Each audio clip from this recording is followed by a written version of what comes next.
Vamos a dar nuestra confesión de fe todos juntos. Jesús es el Cristo, el Hijo del Dios viviente. Amén. Dile a tu hermano que está a tu lado, dile, porque Él vive, tú también vives. Amén. Porque Él vive, porque Cristo vive, podemos triunfar el día de mañana. Amén. Qué bonito alabar a nuestro Señor este día de culto, día de gracia, día en la cual podemos recibir la palabra que Dios tiene preparado para nosotros. Hermanos, Dios nos da tantas bendiciones. Dios nos ha dado tantas bendiciones. Pero muchas veces somos fáciles de olvidar las tremendas bendiciones que Dios nos ha dado. Por eso hoy, mediante el culto, tenemos que restaurar lo que Dios ya nos ha entregado. Dios nos ha dado lo mejor. Dios nos ha dado lo más valioso, lo más precioso, que Jesús es el Cristo. Hermanos, hoy Dios nos va a hablar acerca de un tema bastante importante. Y es algo que atravesamos todos. Y que en un momento en nuestra vida también hemos atravesado, o nuestros pequeños remanentes van a atravesar más adelante. Se llama la crisis. Y esto no solamente es de manera individual, puede ser de manera familiar, puede ser de manera nacional, incluso mundial. Pero lo cierto es que viene a nivel mundial esto y a cada uno de nosotros. ¿Y qué dice la Biblia referente a cuando pasamos una crisis? Y sea que yo mismo esté pasando por un tiempo de crisis, o sea que una persona que conozco está atravesando un momento de dificultad sumamente fuerte, hay algo que siempre debemos tener cuidado, porque puede suceder que en ese momento de crisis rápidamente me desvíe y vaya por el camino equivocado. O como también puede suceder que en ese momento de crisis rápidamente me dé cuenta de que es Dios quien está conmigo y vaya hacia el camino que Dios desea que pueda tomar.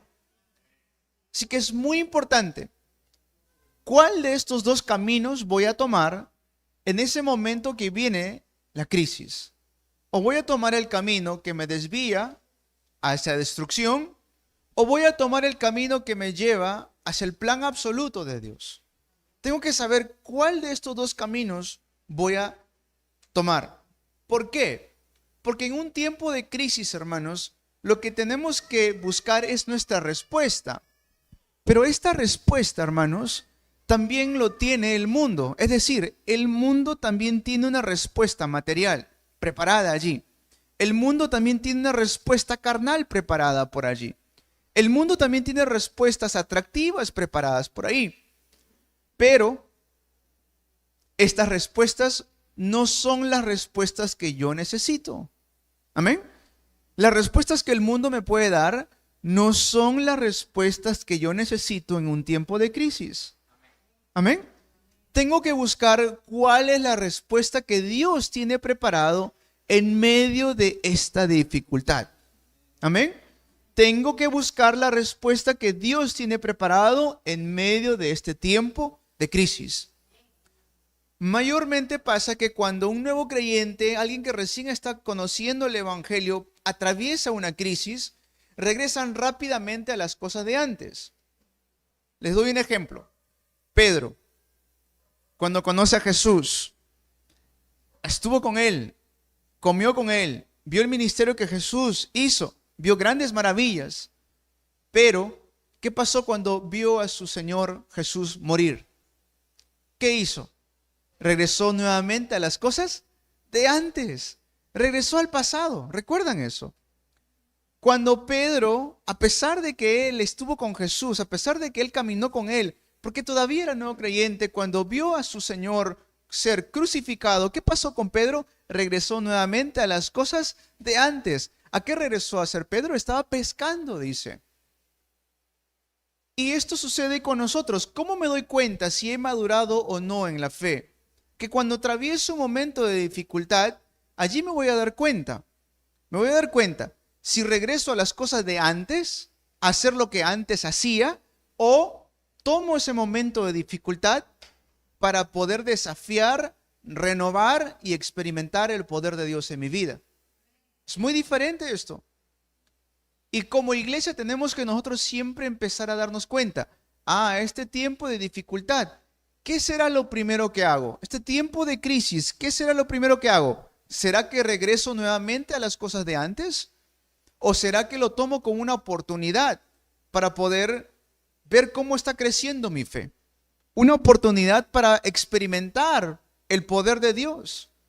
Una oportunidad para poder proclamar que Jesús es el Cristo, la solución a todos los problemas. Por eso hoy tenemos que tener este contenido tan importante. En crisis, ¿qué debo hacer? Buscar a Dios. Amén. En tiempo de crisis, ¿qué debo hacer? Regresar a las cosas de Dios. En tiempo de crisis, ¿qué debo buscar? Buscar lo que Dios tiene preparado para mí. Filipenses 4, dice la Biblia, Filipenses 4, versículos 6 y 7. La Biblia dice algo muy interesante. Por nada estéis afanosos. Por nada estén afanados. No se afanen por nada, dice la Biblia.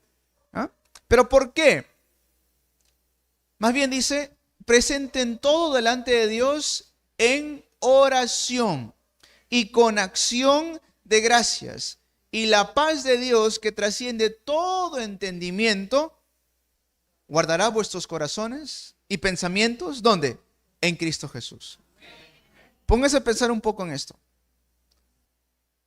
Si estoy atravesando por un tiempo de afán, claro, la crisis trae afán. En ese tiempo, Dios me dice, no te afanes. Amén.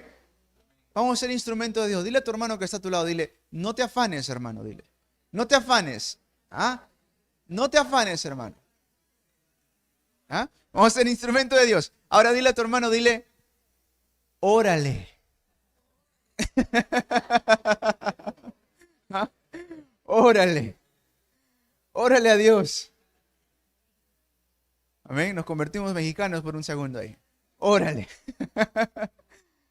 Presenta todo delante de Dios, dice la palabra. Amén. ¿Por qué? Porque si hacemos esto, ¿qué pasa? Algo muy interesante. Todos nuestros pensamientos, todo nuestro corazón son guardados, ¿dónde? En Cristo Jesús. No hay nada más seguro que estar en Cristo. Podemos ir a la fortaleza más segura con los militares más capacitados. Podemos estar en el país más seguro del mundo, pero ni eso se compara a estar guardado en Cristo Jesús. Eso quiere decir que ni siquiera Satanás puede tocarnos allí. ¿Amén? ¿Cuándo? Cuando empiezo a presentar todo delante de Dios en oración y en acción de gracias. No hace falta caer en desánimo, hermanos. No hace falta desanimarnos. ¿Por qué? Porque ya tenemos la respuesta. Cristo es la respuesta. Y dentro de esta crisis, hermanos, siempre tenemos que pensar, ¿por qué ha venido esta crisis? ¿Cuál es la razón por la cual está viniendo esta crisis? Primero, puede ser mi culpa. Puede ser por culpa de uno mismo que viene este tiempo de crisis, sea por imprudencia, sea por algún momento que uno se descontrola, sea por un error que uno cometió. Puede suceder que por algo que nosotros hayamos hecho, viene esta crisis.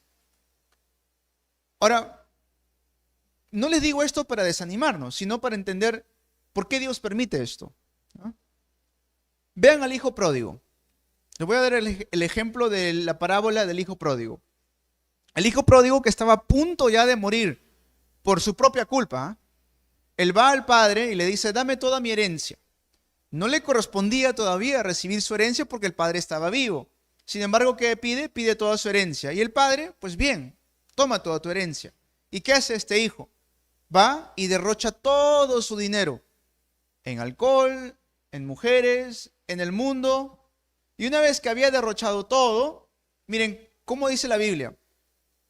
Se había gastado tanto que ni siquiera podían darle la comida de los chanchos.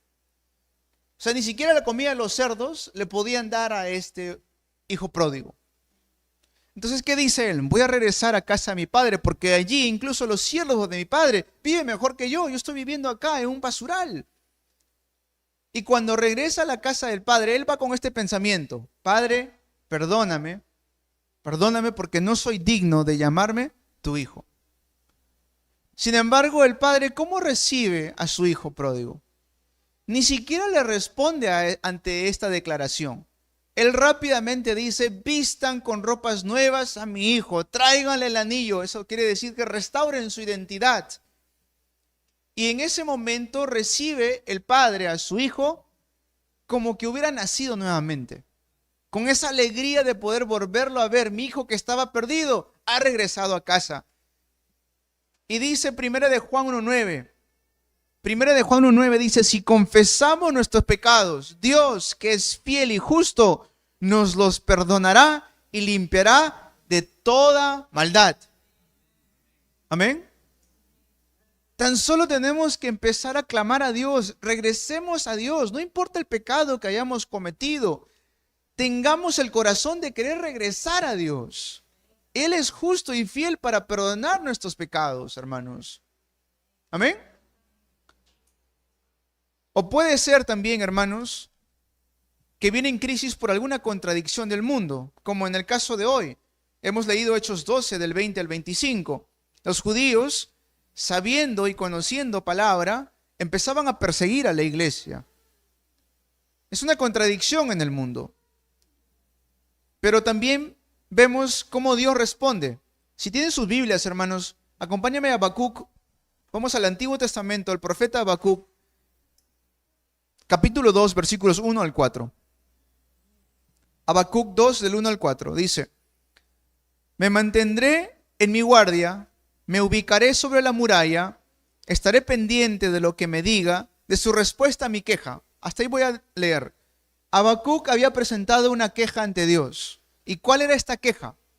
Escuchen bien, porque esta queja que Habacuc presenta es una queja que yo también le he hecho a Dios. ¿Ah? Le dice: Señor, ¿por qué si los impíos, si los malos hacen todo lo que va en contra de ti, aún así tienen vida, aún así tienen riquezas, aún así les va bien? ¿Qué está pasando, Señor? Y yo que voy a la iglesia, y yo que oro, yo que leo tu palabra, las cosas no me van como quiero que vaya. Esa fue la queja que Habacuc le presenta a Dios. Versículo 1. Versículo 2. Y el Señor me respondió. Miren, escuchen bien. El Señor le responde a la queja de Habacuc: escribe la visión y grábala claramente en las tablillas para que se lea de corrido, para que el lector con ella pueda correr y anunciarla. Versículo 3. Pues la visión se realizará en el tiempo señalado, marcha hacia su cumplimiento y no dejará de cumplirse, aunque parezca tardar, espérala, porque sin falta vendrá. El insolente no tiene el alma recta, pero el justo vivirá por su fe. Esa fue la respuesta de Dios ante la queja de Habacuc. El insolente no tiene su alma recta. Pero ¿cómo vives tú? ¿Cómo vives tú, hermanos? ¿Cómo vivimos nosotros? El justo por la fe vivirá. Amén. El justo por la fe vivirá. No se trata de ver lo que la gente hace afuera, no se trata de ver el mundo, porque no dependemos del mundo. Se trata de cuánto estoy yo viviendo delante de Dios. Y Dios me dice: corre, que a su tiempo señalado va a traer cumplimiento a la palabra. La palabra de Dios es eterna. O crisis también vienen porque Satanás se opone al evangelio. Eso es cierto, hermanos. Satanás no quiere que el evangelio sea predicado. El evangelio será predicado, pero Satanás se opone a esto. Va a querer hacer cualquier cosa para distraerlos. Y nunca piensen que Satanás viene como un monstruo, con cachos, con dientes filudos. Eso lo ha hecho Hollywood, ¿sí? Satanás se presenta con cosas muy pequeñitas. ¿Saben cómo Satanás quiere quitarnos el culto? Con un poco de flojera, con un poco de falta de convicción, con un poco de distracción. el diablo va a hacer todo lo posible para poder, ¿qué? Alejarnos de las cosas de Dios. Y cosas pequeñas que parecen inocentes. No pasa nada, pastor. No pasa nada. Igual la otra semana. No pasa nada, pastor. Igual el próximo mes. Por mí no hay problema. Pero quien está ganando ahí es ¿quién? Satanás. Ojo, la Biblia dice esto en 1 de Pedro 5, 7 al 8. Que el diablo quiere devorarnos. Devorarnos. No es lastimarte, es devorarte. El diablo quiere devorarnos, quiere arrancarte los brazos, quiere arrancarte las piernas. ¿Y cómo va a lograr eso? Quitándonos lo más precioso, el evangelio y el culto. No le vamos a permitir. ¿Amén? No le vamos a permitir. ¿Por qué? Porque 1 de Juan 3:8 dice, para esto apareció el Hijo de Dios, para deshacer las obras de Satanás. Esa es mi respuesta, hermanos. ¿Amén? Esa es nuestra respuesta. Para esto apareció el Hijo de Dios, para deshacer las obras de Satanás. Que aunque quiera venir a quitarme el culto, aunque quiera venir a quitarme lo más precioso, aunque quiera venir a quitarme el evangelio, para eso está Cristo. Amén. Y si viene la crisis, hermanos, recuerden, o voy en camino de destrucción, o lo tomo como mi mejor oportunidad para poder experimentar el poder de Dios. Los que no tienen a Dios, la crisis es su destrucción. 1 de Juan 5 dice, del 11 al 12, el que tiene al Hijo de Dios, tiene la vida. El que no tiene al Hijo de Dios, no tiene la vida. Para los que tienen a Cristo, a pesar de que atravesamos un tiempo de dificultad, es nuestra mejor oportunidad para conquistar en el nombre de Jesucristo. Eso lo vemos a lo largo de toda la Biblia. Vemos personajes como David. Miren, David, un muchacho de 16 años, estaba pastoreando las ovejas de su padre. Pero sus hermanos mayores habían ido a guerra porque estaban peleando en contra de los filisteos. Pero hacía falta que alguien le lleve comida a sus hermanos. Su padre Isaí le dice, hijo, toma este recado y anda, entrégale esto a tus hermanos. Ojo, y me traes evidencia de que realmente ha sido. Cuando David llega a ese lugar, ¿qué es lo que encuentra? Es una crisis total, porque se había levantado un hombre gigante. ¿Cómo se llamaba este hombre gigante? Goliat. Y este Goliat no solamente estaba allí, sino que estaba desafiando. A ver, ¿quién de ustedes es valiente para venir a pelearse en contra de mí? ¿Quién aquí de ustedes puede ganarme? Y si me gana, pues nos retiramos y ustedes ganan, decía. Y llega David y escucha estas palabras, y David, con todo fervor en su corazón, ¿qué le dice? ¿Quién es este filisteo incircunciso que viene aquí a desafiar a los ejércitos del Señor? En ese momento David agarra, toma el pacto y dice, tú vienes a mí con espada, lanza y jabalina, mas yo vengo ante ti en el nombre de Jehová de los ejércitos. Hermanos, la crisis es la mejor oportunidad para conquistar con el nombre poderoso de Jesucristo. La iglesia primitiva pasó también por crisis. Los primeros hermanos, la primera iglesia que se formó, en esos tiempos pudieron experimentar el verdadero poder de Dios. Vieron cómo puertas de respuesta se abrían una y otra vez. Pero hay algo que la iglesia hacía, hermanos, y algo que nosotros también tenemos que hacer para poder experimentar esto, es dedicarnos a la oración. La Biblia dice esto, y se dedicaban a la oración. No es que de vez en cuando oraban. La oración era constante en sus vidas. Amén. Si yo digo, pero pastor, yo no sé qué es experimentar poder de Dios, no sé qué es lo que usted está hablando. Es fácil. Es que nos empecemos a dedicar ¿a qué? A la oración. La Biblia lo dice así. No tenían ellos un abogado que los pudiera defender. Dice, escuchen bien, si han puesto atención en Hechos 12 del 20 al 25. El rey Herodes, el rey, el gobernador de ese lugar, más los judíos, estaban todos en contra de la iglesia. Ellos no podían ir a buscar un abogado, no podían ir a buscar un amigo adinerado, no podían ir a un político, no podían ir a un regidor, no podían ir a nadie, no tenían absolutamente nada que los pudiera defender de la opresión que estaban recibiendo. Esto fue la iglesia. Eso es un tiempo de crisis. Sin embargo, tenían lo más poderoso. ¿Y qué era eso? ¿Qué era lo que tenían? La oración en el nombre poderoso de Jesucristo. Solo tenían la oración. Y a veces que nosotros, como les digo, tenemos tiempo de oración, pero no lo tenemos. Es decir, oramos, pero no oramos.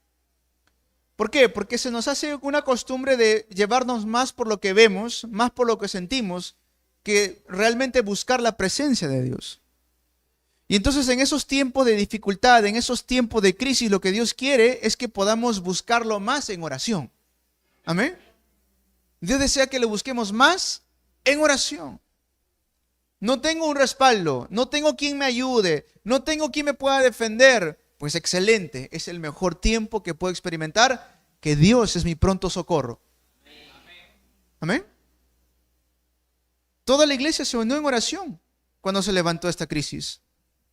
Toda la iglesia se levantó en oración cuando se levantó esta crisis. No hace falta desanimarte, solamente tienes que orar. Hermanos, la oración es como entrar en la cuarta dimensión. Nosotros vemos aquí en una dimensión, en la segunda, tercera dimensión a lo mucho, pero la cuarta dimensión es totalmente diferente. Trasciende el tiempo y el espacio, hermanos. La oración es lo que nos da fuerza espiritual y esto es lo que el mundo no conoce. El día de hoy, ¿por qué muchos cristianos están sufriendo? Porque no conocemos la fuerza espiritual que podemos obtener por medio de la oración. ¿Por qué hay tantas iglesias que no pueden lograr salir de su estado de destrucción? Incluso tienen que cerrarse. Porque la congregación no sabe experimentar la oración. Y entonces cuando decimos tienes que orar, lo toman de manera ligera y casi nunca lo hacen. Pero cuando vemos la iglesia, ellos dicen que se dedicaban a la oración. Pastor, entonces ¿qué? ¿Dejo mi trabajo y me dedico a orar?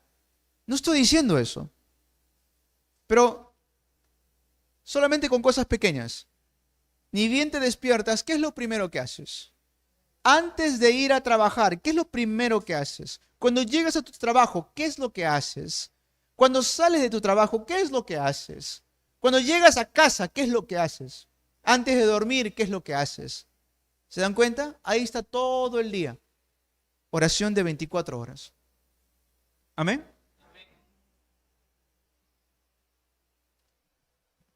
Pero ¿qué sucede? ¿Y por qué tengo que orar? ¿Qué es lo que va a pasar cuando empiezo a orar? Tremendas obras. Para empezar, lo que sucedió hoy, esa obra que hizo temblar los cielos y la tierra, que el mundo no entiende. Los creyentes estaban orando porque sabían que Pedro estaba encarcelado y en ese momento, ¿qué sucede? El ángel del Señor va y busca a Pedro. Va a librar a Pedro. Dios envía su ángel para que podamos realmente creer que Él está en control de nuestras vidas. No es la cárcel. ¿Amén? A ver, no me están entendiendo, creo. La crisis no controla mi vida. Dios controla mi vida. Y si Dios me quiere sacar de ese momento de dificultad, ¿qué es lo que Dios va a hacer? Va a enviar a su ángel. Había un respaldo tremendo de oración de parte de la iglesia. Y cuando en ese momento el ángel viene, ¿qué es lo que Pedro estaba haciendo, hermanos? ¿Estaba qué? Estaba durmiendo. Imagínense, Pedro, en un tiempo de dificultad, en un tiempo que está encarcelado, no porque haya hecho algo malo, por predicar el evangelio. ¿Y qué es lo que Pedro estaba haciendo? Estaba durmiendo. Y tan profundo era el sueño de Pedro que cuando el ángel se aparece, Pedro seguía durmiendo. Me hace acordar a mi remanente que tengo en casa a veces. Cuando queremos levantarlos, no se despiertan a la primera, ¿no? Tenemos que moverlo. Hijo, hija, levántate. Así de profundo estaba durmiendo Pedro. Ahora, hermanos, Los ángeles, hay algunos ángeles que tienen, cuando uno ve Apocalipsis, ve que los ángeles tienen como 4 cabezas, 8 ojos, o sea, no es como el rostro que ustedes y yo tenemos, un rostro humano, es diferente. ¿Por qué les digo esto? ¿Ustedes recuerdan cuando Daniel estaba en el pozo de leones, el foso de leones? ¿Ya? ¿Quién desciende ahí? Dice, desciende un ángel. Ni bien descendió ese ángel, el ángel era, imagínense su rostro, 4 cabezas, 8 ojos. El ángel simplemente dijo, a este no lo tocan. Y los leones simplemente dijeron, sí, señor. Del miedo que habrán tenido de ese ángel ahí. Cerradito su boca. Y cuando el ángel va a buscar a Pedro, Pedro lo primero que hace es despertar. ¿Y qué le dice el ángel? No te olvides de ponerte tus sandalias. ¿Qué representa eso? ¿Por qué le estoy mencionando esto, hermanos? En tiempo de dificultad, en tiempo de crisis, lo que tenemos que hacer es entender por qué estoy atravesando esto y si Dios me saca de esto, ¿para qué es? Si Dios me saca de esto, ¿para qué es? Para seguir predicando el evangelio. Así siempre Dios ha podido obrar en la vida de la iglesia. Por eso no hace falta desanimarnos. Esperemos con toda seguridad la evangelización mundial que tomará lugar. Amén. Que tomará lugar. Lo dice en Habacuc. Pronto dará cumplimiento a esta promesa. En el tiempo de crisis, ¿qué tipo de obra se levanta? La obra de entender que todo está consumado. Amén. Todo consumado es. ¿Cuál es la promesa de nuestro Señor Jesús? Mateo 28, de 18 al 20. Ir y ser discípulos de todas las naciones, bautizándolos en el nombre del Padre, del Hijo y del Espíritu Santo, enseñándoles que guarden todo lo que yo les he enseñado. Y ahí está la promesa. Y he aquí, yo estoy contigo todos los días hasta el fin del mundo. ¿Se dan cuenta? En ese tiempo de dificultad, ¿cuál es la promesa de Dios? Yo estoy contigo.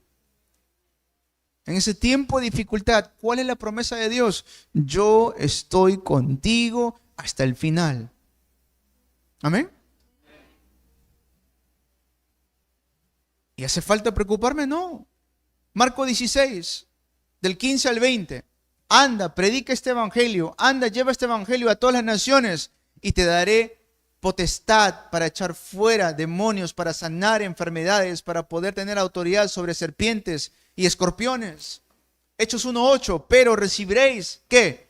Poder cuando haya venido sobre vosotros el Espíritu Santo y me seréis testigos en Jerusalén, en toda Judea, en Samaria y hasta lo último de la tierra.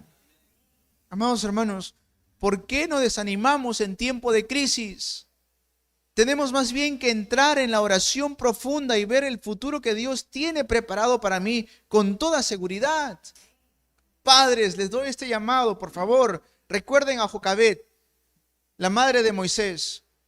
Jocabed entendió muy bien que cuando Faraón se levantó y empezó a matar a todos los primogénitos varones, ¿qué hizo ella? Tomó desafío y dijo, no, este no es el futuro de mi hijo. Amén. Este no es el futuro de mi hijo. Dios tiene un futuro diferente para mi posteridad. Y lo envió al palacio. Pero a veces como padres no sabemos ver el futuro de nuestros hijos. Hermanos, tenemos que darnos cuenta. El diablo quiere devorar y va a empezar por nuestros hijos, va a empezar por la posteridad, va a empezar por los jóvenes. Y si los jóvenes que están presentes aquí, si no se dan cuenta de eso, el mundo los va a arrastrar. Solamente van a seguir sus propias pasiones y deseos. Y eso trae destrucción. Hoy tenemos que regresar a los caminos de Dios. Amén. Tenemos que regresar a los caminos de Dios. Esa es su promesa. No vean solamente la actualidad. No vean solamente el hoy o el ahora. Vean el futuro que Dios tiene preparado para ustedes.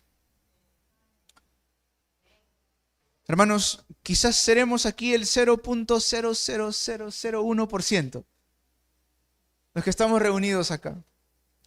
Pero somos testigos de luz. Amén. Dile a tu hermano, tú eres un testigo de luz. Tú eres un testigo de luz para salvar a otros. Somos testigos de luz para salvar a otros. Y la promesa de Dios es que no vamos a morir hasta que eso se cumpla. Le doy una respuesta a esto. La semana pasada estuvimos viendo Hechos. Y sale un personaje llamado Tabita. Tabita era una mujer que era muy buena haciendo obras y creía fervientemente en el Señor. Pero un día, dice, Tabita enferma y muere. Pero estaban cerca los discípulos. Y cuando los discípulos van a buscar a Tabita, ¿qué pasa con Tabita? Inmediatamente se levanta, dice, y se incorpora y empieza a seguir ministrando. ¿Eso qué nos da a entender, hermanos? Que si yo no he cumplido lo que he venido a hacer a este mundo, yo no puedo morir. Amén. Es más, aunque llegamos a estar enterrados en una tumba, la promesa de Jesús es: el que cree en mí no morirá eternamente. ¿Por qué? Porque Cristo venció la muerte. Y aquellos que ponen su confianza en Cristo Jesús no podrán ver la muerte. Despídanse de la muerte, porque eso ya no es para ustedes. Amén. Eso es la promesa de Dios. Hermanos, es Dios mismo, Jesús mismo ha dicho estas palabras. Esto no es algo que sale de mí, una invención. Jesús mismo dijo eso. El que cree en mí no morirá eternamente. Jesús, ¿qué dijo? Yo soy la resurrección. Vuelve a poner tu confianza en Cristo Jesús. Vuelve a poner tu fe en Cristo Jesús. A pesar de que la iglesia fueron perseguidos, la evangelización mundial siguió tomando lugar. Desastres se detenían. Ellos hicieron la obra de detener desastres. Tenemos que concentrarnos. ¿Hasta cuándo? Hasta que veamos la respuesta. Amén. Puede ser que vengan respuestas inmediatamente, pero también puede ser que se demoren las respuestas. Pero esas respuestas que se demoran es porque son más grandes. Veo la diferencia en esto. Ustedes, hermanos, cuando han viajado de repente al norte o al sur, los carros pequeños, ¿cómo van? ¡Vum! ¿No? Se adelantan de aquí para allá, van a 120, 130. Porque son carros pequeños, ligeros.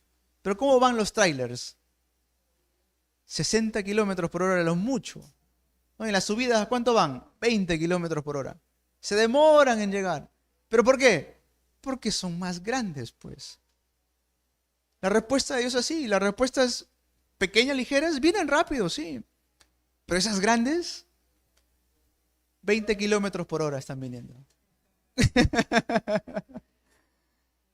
Pero están viniendo. ¿Eh? Amén. Y que van a llegar, van a llegar.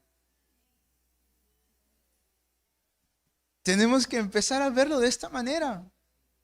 José fue un esclavo y por mucho tiempo estuvo en esclavitud. Fue aborrecido por sus hermanos, fue a la cárcel, pero se aferró a este pacto y Dios llega a levantarlo como ¿qué? Como gobernador de todo Egipto.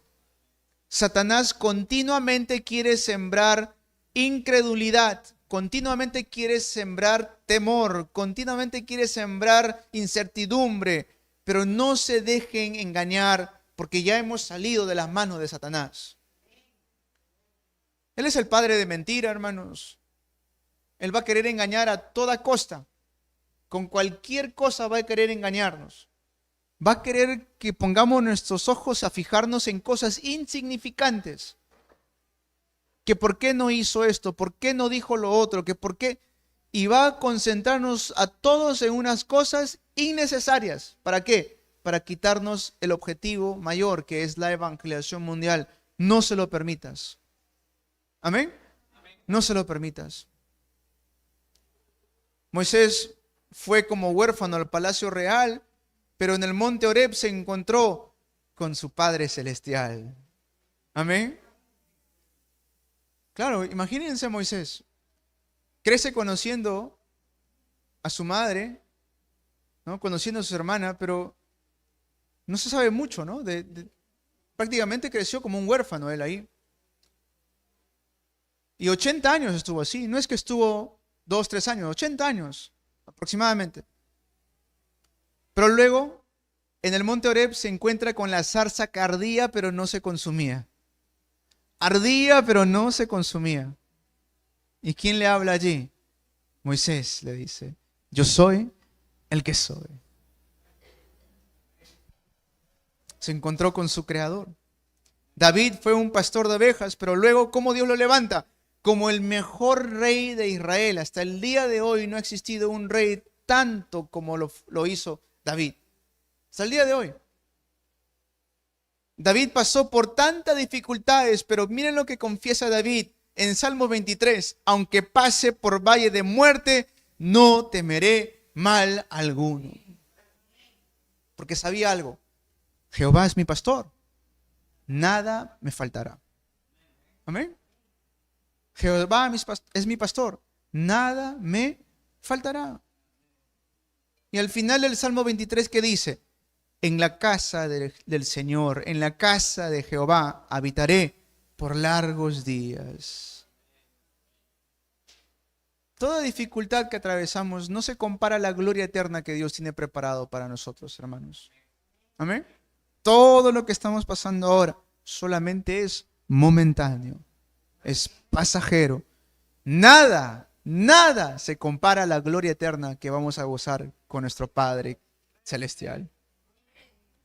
Vean a estos personajes de la Biblia, hermanos. No tomen solamente mi palabra. Yo les digo esto para que ustedes vean la Biblia. Daniel fue consejero, ministro de 4 reyes. ¿Por qué? Miren, Daniel, un hombre intachable, no podían encontrarle nada. Nada, Daniel. Tuvieron que hacer algo falso para poder acusarlo recién. Pero aún así, Dios, ¿cómo lo levanta? Lo levanta como consejero de ¿cuántos reyes? 4 reyes. Por eso debemos orar, hermanos, quebrantar tinieblas, recibir las respuestas que Dios tiene preparado para nosotros. Como conclusión, tenemos el fin de semana para aprovechar más todavía esto. ¿Sí? Y en vacaciones, más todavía podemos aprovechar. Por eso hemos abierto esta época que le llamamos BSD, viernes, sábado y domingo. Viernes, ¿qué hacemos? Empecemos a orar para recibir la sanidad. Empieza a orar en el nombre poderoso de Jesucristo. Amén. Si tienes alguna enfermedad en tu estómago, pon tu mano allí y proclama sanidad en el nombre poderoso de Jesucristo. Si estás en casa con tus hijos, con tu esposo, tu esposa, pon tu mano sobre ellos, bendícelos y proclama sanidad en el nombre poderoso de Jesucristo. Amén. Tenemos esa fuerza espiritual para hacerlo.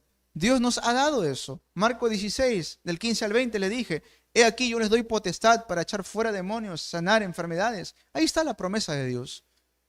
No hace falta buscarlo más, está ya escrito. Y cuando tenemos esta fuerza espiritual, vamos a cambiar a nuestra familia y al mundo entero. Pero hermanos, hagamos tal cual está en la Biblia.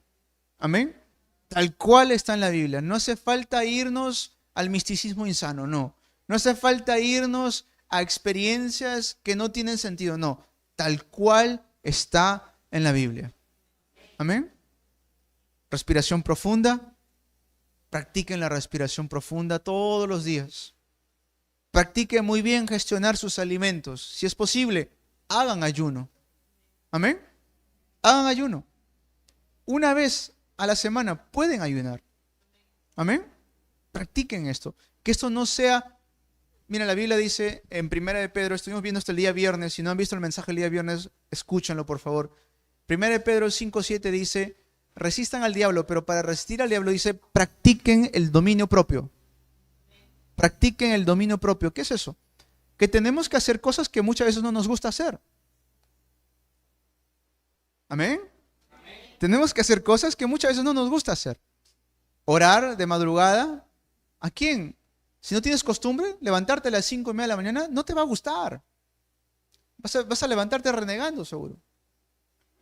Pero la Biblia dice, practica el dominio propio. Obviamente que eso va a venir con práctica. Ayunar, eso no me gusta, me gusta comer. Muy bien.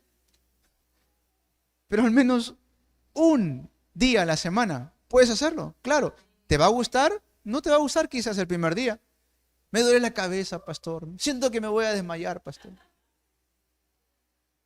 Practica el dominio propio. Así es con todo, hermanos.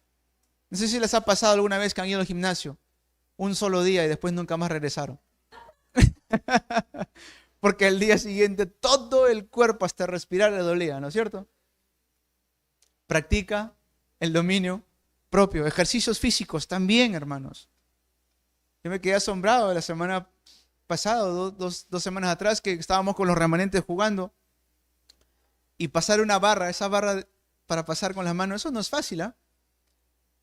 Pero con un remanente de 17 años me desafió. Ya me dice, vamos a hacerlo pues. Lo pasé. Ah, ya ves, tú tienes 17, yo tengo 35. A los 35 quiero ver que tú lo vuelvas a pasar. Le digo. Lo pasamos los dos. Ya, muy bien, de acá a 15 años me dijo, muy bien. Cuando yo tenga 50 y tú tengas tu edad, lo volvemos a hacer. Ese es mi desafío. Que a los 50 años todavía siga pasando esa barra. ¿Amén? ¿Es posible? Claro que sí. Practica el dominio propio. Amén. Dile a tu hermano, practica el dominio propio. Practiquemos el dominio propio, hermanos. Eso podemos hacerlo todos los viernes. Los sábados, pues nos reunimos y salimos. Ayer estuvimos en un centro comercial con los remanentes. Y dentro de ese centro comercial, ¿qué hacemos? Leemos Biblia, empezamos a hacer fórum, empezamos a orar para quebrantar tinieblas. Cada lugar que vayamos, hermanos, tomémoslo como una oportunidad para hacer campamento de evangelismo.